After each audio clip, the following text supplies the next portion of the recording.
အားလုံးပဲမင်္ဂလာပါဒီနေ့မှာတော့ချင်းချောင်းနမ်တို့ချွန်းနမ်းမှာရှိတဲ့ဂူတွေဝန်စာလို့ခေါ်တဲ့ဗုဒ္ဓဘာသာဘုရားကျောင်းတစ်ကျောင်းကိုတွားရောက်ခဲ့ပါတယ်ကျွန်တော်နဲ့အတူတူကြည့်ကြအောင်ကျွန်တော်တို့ဒီဗုဒ္ဓဘာသာဘုရားကျောင်းကတော့ကျွန်တော်တို့ချင်းချောင်းနမ်တို့ချွန်းနမ်းဒုံနန်းကူစုရှိမြော့စီရင်စုမှာရှိပါတယ်ဒီမှာကျွန်တော်တို့ကြည့်မယ်ဆိုလို့ရှိရင်ကျွန်တော်တို့မြန်မာနိုင်ငံကိုရောက်သွားတဲ့လိုမျိုးခန်းစားချက်ကိုရရှိမှာပဲဖြစ်ပါတယ်။တနေရာထဲမှာ body တစ်ထောင်တည်ထားတယ်လို့လည်းကျွန်တော်တို့သိရပါတယ်။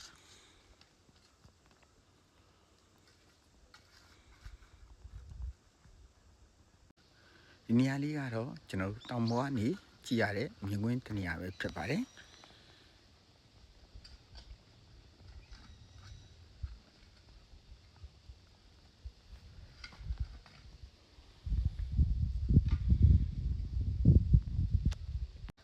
ကျွန်တော်ကတော့ဒီကိုရီးယားနိုင်ငံမှာ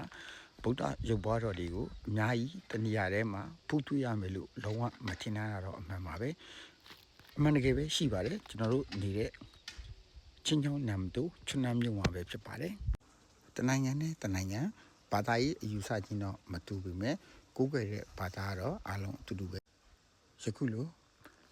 ဗုဒ္ဓရုပ်ပွားတော်မြတ်တွေကိုတနေရာထဲမှာဖူးတွေ့ခွင့်ရမယ်ကျွန်တော်ချင်းချောင်းနမ်တို့ချွန်းနမ်းဆူရှိမြော့စီရင်စုမှာရှိတဲ့ဂူရေဝန်စာဆိုတဲ့ဘုန်းတော်ကြီးကျောင်းပဲဖြစ်ပါတယ်ဒီနေရာလေးမှာဗုဒ္ဓရုပ်ပွားတော်တွေကိုတနေရာထဲမှာစုစုစည်းစည်းဖူးတွေ့ရမှာပဲဖြစ်ပါတယ်ပြီးတော့ကျွန်တော်တို့မြန်မာနိုင်ငံကိုပြန်ရောက်သွားစီတဲ့ခန်းစားချက်မျိုးလေးပေးမှာပဲဖြစ်ပါတယ်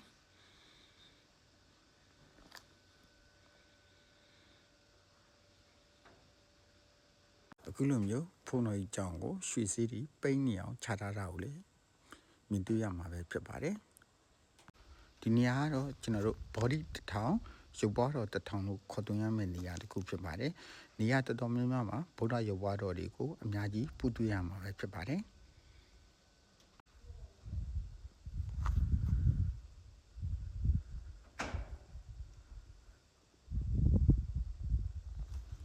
ပြီးတော့ဒီနေရာကတော့အရန်တိတ်ဆိတ်တယ်ကျွန်တော်စစ်ခံစားချက်ကောင်းတယ်ဖျားရည်တရားရည်ရောက်သွားတယ်လို့ပဲအရန်အေးချမ်းပါတယ်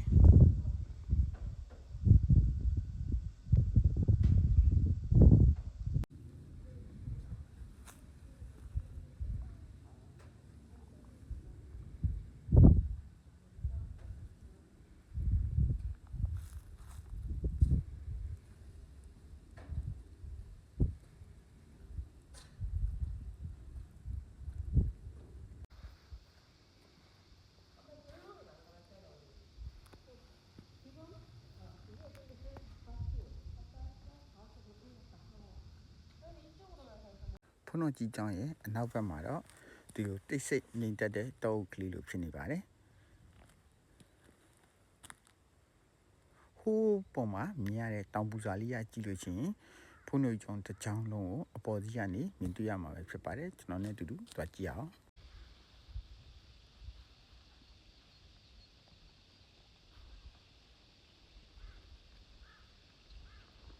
ဒီတောင်ပူစာလေးကနေကြည့်လို့ရှိရင်တော့ဖုန်းတော်ကြီးကျောင်းတစ်ချောင်းလုံးကိုရှိပြီးတော့ရုပ်ပွားတော်မြတ်တွေကိုတနေရာထဲမှာဖူးတွေ့မြင်တွေ့ရမှာပဲဖြစ်ပါတယ်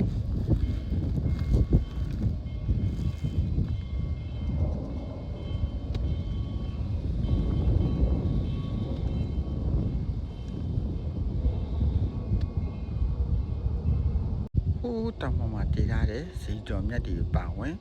body တစ်ထောင်လို့ခေါ်သွင်းရလောက်အောင်ပဲဖူးမြော်စရာတွေအရင်များပြလွန်းနေဂူရုံစာဖုန်းတော်ကြီးကြောင်းပဲဖြစ်ပါတယ်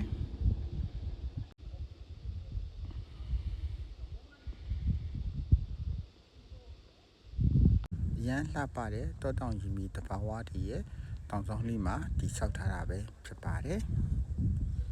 ဂူရုံစာလို့ခေါ်ပါတယ်အလုံးတရားမှာတပ်ပဲဖို့ကောင်းတယ်ဗုဒ္ဓရုပ်ပွားတော်တွေကိုတဏှာထဲမှာစုစုစည်းစည်းဖူးမြင်တွေ့ရမှာပဲဖြစ်ပါတယ်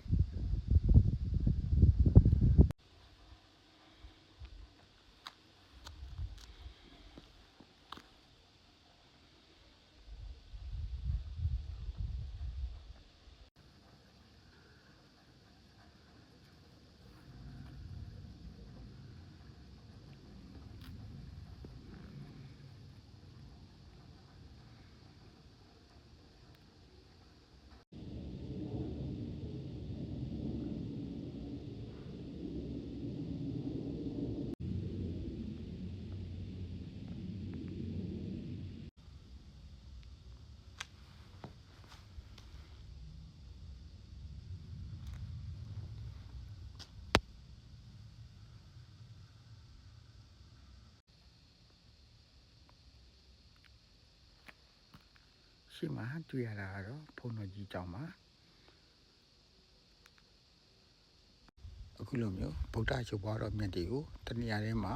ဖူးမြင်တွေ့ခွင့်ရရှိမှာပဲဖြစ်ပါတယ်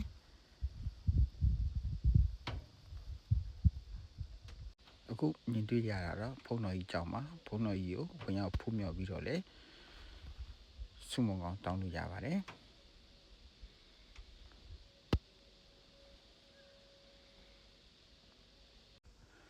ကျွန်တော်တို့ဒီနေရာလေးကတော့ဗုဒ္ဓဘာသာယဉ်ကျေးမှုသင်တန်းကျောင်းပဲဖြစ်ပါတယ်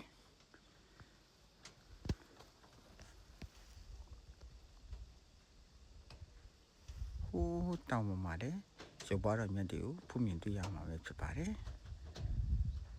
ခုလိုမျိုးကျွန်တော်ရဲ့ဗီဒီယိုလေးတွေကိုအဆုံးထိကြည့်ရှုပေးတဲ့သူတွေတယောက်ချင်းစီတို့ကိုလည်းကျေးဇူးအများကြီးတင်ပါတယ်နောက်လည်းထူးခြားတဲ့နေရာလေးတွေကိုရှာဖွေပြီးတင်ဆက်သွားပါဦးမယ်အားလုံးပဲတတားပါ